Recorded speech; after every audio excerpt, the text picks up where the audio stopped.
जय श्री राम दोस्तों।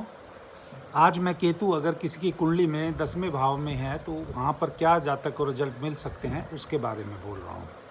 ये देखिए, केतु जहाँ पर 10वें भाव है यानी भाव से संबंधित रिजल्ट बोल रहे हैं। बाकी और प्लैनेट की दृष्टि या केतु के साथ कोई और दूसरा प्लैनेट है उसके उसके अनुसार रिजल्ट के बदलने की संभावना रहेगी। लेकिन हम अभी बात कर रहे हैं 10वें भाव में केतु। केतु एक ग्रह है जो डिटैचमेंट का कारक हो सकता है। खाली डिटैचमेंट का कारक नहीं आप बोल सकते, केतु एक वो ग्रह भी है जो आपको ऊंचाई पर भी ले जा सकता है और ऊंचाई से नीचे गिरा भी सकता है।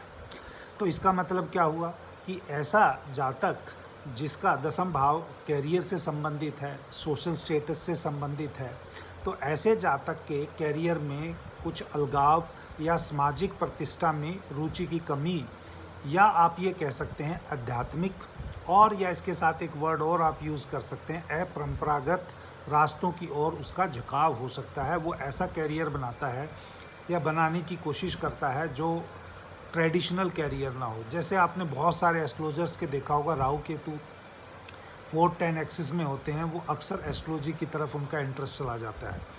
लेकिन खाली वो एस्ट्रोलजर बनेंगे या रेलवे में जॉब करेंगे, क्योंकि केतु से हम रेलवे भी देखते हैं, ये उस जातक के इंटरेस्ट के ऊपर है, या बाकी और प्लैनेट्स के साथ उसका संबंध क्या होगा उस चीज़ के बारे में हम बता सकते हैं।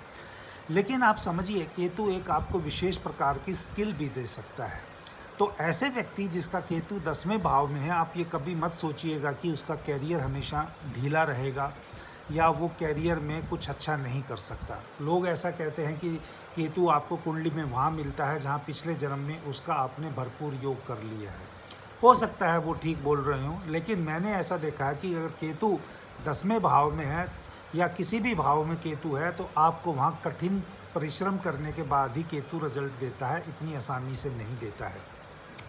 तो अगर कोई व्यक्ति अपना डिलीजेंस, यानी आप कह सकते हैं विशिष्ट कौशल या परिश्रम की बात जब कर सकता है, तो वहाँ पर अगर वो इस तरीके से काम करे तो उसका ना तो रेपुटेशन में टर्निस्ट होगा, या तो इमेज उसकी ख़राब होगी, ना ही उसका प्रोफेशन ख़राब होगा। और केतु वहाँ पर उसको ऊंचाइयों की तरफ चाहे धीरे धीरे लेके जाए, लेकिन एक समय के बाद उसको ऊंचा कैरियर हमेशा देगा। तो इसलिए कैरियर एंड पब्लिक लाइफ को यहाँ पर केतु इम्पैक्ट करता है। आपकी कैरियर एंड पब्लिक लाइफ बोल रहा हूँ। दूसरा एक वर्ड आता है रेपुटेशन। तीसरा एक वर्ड आता है जहाँ पर आपको स्ट्रेस या हार्मनी के बीच में या स्पिरिचुअल ग्रोथ के बीच में, एक स्किल इंटेलिजेंस के बीच में आपको एक समीकरण बनते हुए दिखाई देगा।